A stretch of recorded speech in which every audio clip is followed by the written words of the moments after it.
नमस्कार बच्चों। डॉक्टर मनोहर की किताब का हम लोगों ने पिछली बार में जो वीडियो अपलोड किया था मैथ का, वो बहुपद और उसके प्रकार थे। उम्मीद है आपको बहुपद के बारे में बिल्कुल जो सूक्ष्म और आवश्यक जानकारी आप तक पहुंचा दी गई है, और जो बहुपद के प्रकार हैं उसके बारे में आपको बता दिया गया है। इसके बाद में सीधे हम लोग एक्सरसाइज 2A पढ़ते हैं।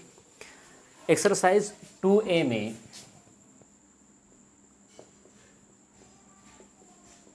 कुछ आकृतियाँ दी गई हैं और उसमें उसने पूछा है कि इसमें शून्यकों की संख्या ज्ञात कीजिए। तो शून्यकों की संख्या ज्ञात करने से पहले कुछ शब्दावली पर ध्यान दीजिए। वो कभी कहेगा कि निम्नलिखित बहुपद के शून्यक ज्ञात कीजिए, या कभी कहेगा निम्नलिखित बहुपद के हल ज्ञात कीजिए। ये क्या कभी कहेगा कि निम्नलिखित बहुपद के मान ज्ञात कीजिए, या निम्नलिखित बहुपद के मूल ज्ञात कीजिए। तो ये सब चीज़ें जो एक जैसी हैं, ये सभी क्या हैं, ये एक ही हैं। ठीक है। जिनमें से दो शब्दों का जो है वो बहुत ज़्यादा मात्रा में प्रयोग होता है। पहला शून्यक और दूसरा मूल। पहला शून्यक और दूसरा मूल। कि निम्नलिखित बहुपद के शून्यक ज्ञात कीजिए, या निम्नलिखित बहुपद के मूल ज्ञात कीजिए। ये बेटा दोनों जो है वो एक ही चीज़ है। आप शून्यक कहोगे तो भी एक ही चीज़ है, मूल कहोगे तो भी एक ही चीज़ है। ठीक। अगली बात देखिए। जैसे कोई द्विघात समीकरण है, या जिसको हम बहुपद अभी बोल रहे हैं, x² + 2x + 4। इसकी कितनी बेटा घात है? 2 घात है। 2 घात है, इसका मतलब निश्चित है कि इसके 2 शून्यक होंगे। 2 शून्यक होंगे यानी 2 मूल होंगे। अगर कोई 3 घात का समीकरण है इस तरीके से, तो उसके कितने शून्यक होंगे? उसके शून्यक भी 3 होंगे। अगर 4 घात का है तो उसके शून्यक 4 होंगे। 5 घात का है तो उसके शून्यक 5 होंगे। इस तरीके से जितने घात का समीकरण, जितने घात का बहुपद, या जितने घात का भी हमारे पास में कोई व्यंजक होगा, उसके उतने ही शून्यक होंगे या उतने ही मूल होंगे। अब प्रश्न उठता है कि शून्यक का मतलब क्या होता है। देखिए, शून्यक में एक शब्द आता है शून्य। शून्य से यहाँ पे क्या मतलब है, ध्यान से समझिए। देखिए, अगर इस समीकरण को हम हल करेंगे तो x के कोई 2 मान आएंगे। जैसे कोई भी 2 मान ले लेते हैं अपने मन से। एक ऐसे ही उदाहरण के लिए x का मान 1 ले लेते हैं। तो x का मान बेटा अगर 1 आया है और x का मान यहाँ पे रखेंगे तो वह समीकरण को क्या कर देगा? शून्य कर देगा। फिर से समझिए, कोई भी समीकरण है उसको हम लोगों ने हल किया, और हल करने पर x का कुछ भी मान आता है। मान लीजिए इसमें 2 आ गया, तो ये इसका शून्यक कहलाएगा, ये इसका मूल कहलाएगा। अब इस शून्यक होने का मतलब ये है कि इसका मान जब इस समीकरण में रखोगे x की जगह पे, तो इस समीकरण को क्या कर देगा? 0 कर देगा, शून्य कर देगा। इसलिए इस मान को क्या कहा जाता है? शून्यक कहा जाता है। क्या कहा जाता है बेटा? शून्यक कहा जाता है।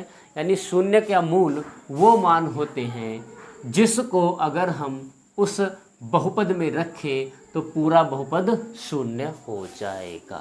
पूरा बहुपद शून्य हो जाएगा। चलो, एक्सरसाइज 2A में कुछ आकृतियाँ दी गई हैं और उसका उन्होंने पूछा है कितना शून्यक है। ये पहली आकृति है। यहाँ पर एक, ये बेटा x अक्ष होता है, ये y अक्ष होता है। ठीक है, ये x अक्ष है, ये y अक्ष है।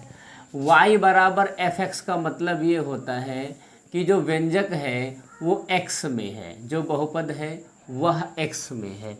अब इसका मतलब क्या हुआ, ध्यान से समझिए। जैसे y² + 2y + 4 = 0, यह y में व्यंजक है। अगर ये लिखा होगा x² + 4x + 4 = 0, तो यह x में व्यंजक है। y बराबर fx का मतलब यह x में व्यंजक है। अब x में व्यंजक है तो शून्यक कैसे निकालेंगे? x में व्यंजक है तो x अक्ष को जितनी बार काटा गया होगा वह उतने ही व्यंजक को दे देगा, वह उतने ही शून्य को दे देगा। अगर x अक्ष में x अक्ष को जितनी बार काटेगा वह उतने ही क्या उसके शून्य दे देगा। तो देखिए x अक्ष कितनी बार कट रहा है बेटा, एक बार कट रहा है, इसलिए इसका शून्यक 1 हो जाएगा। अगला देखिए, अगली आकृति है, इसमें इस तरीके से आप स्वयं सोच के बताइए x अक्ष को कितनी बार काटा है, एक बार भी नहीं काटा है, यानी इसका कोई शून्यक नहीं होगा, इसका कोई भी शून्यक नहीं होगा। तीसरी आकृति को देख लेते हैं हम लोग, इस तरीके से बनी हुई, हाँ ठीक बनी है। x अक्ष कितनी बार कटा है, एक बार कटा है, इसका मतलब कितने इसके शून्यक होंगे, इसके शून्यक होंगे 1 होंगे।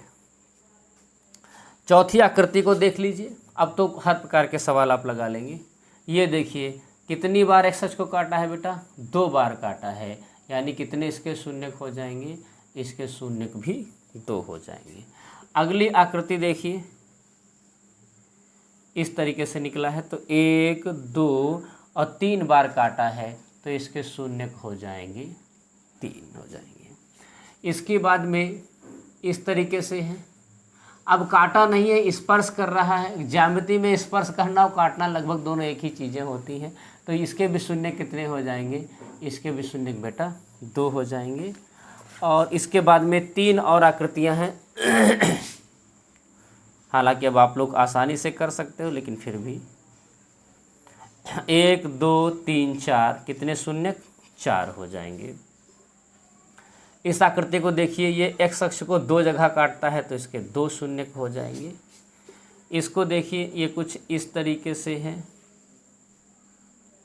ये 1 2 3 4 जगह काटा है, तो इसके 4 शून्यक हो जाएंगे। तो बच्चों इस वीडियो में हमने जाना कि शून्यक को शून्यक क्यों कहते हैं, क्योंकि शून्यक जो है उसका मान अगर हम बहुपद में रखेंगे तो पूरा बहुपद कितना हो जाएगा, शून्य हो जाएगा, इसलिए x की उस संख्या को हम शून्य कहते हैं। अगर कोई आकृति है तो x अक्ष को जितनी बार वो आकृति काटेगी वह उसका शून्यक हो जाएगा। इसमें पूरी 2A प्रश्नावली हमारी समाप्त हो जाती है, छोटी सी सिंपल सी प्रश्नावली है। अगले वीडियो में हम लोग एक्सरसाइज 2B को स्टार्ट करेंगे।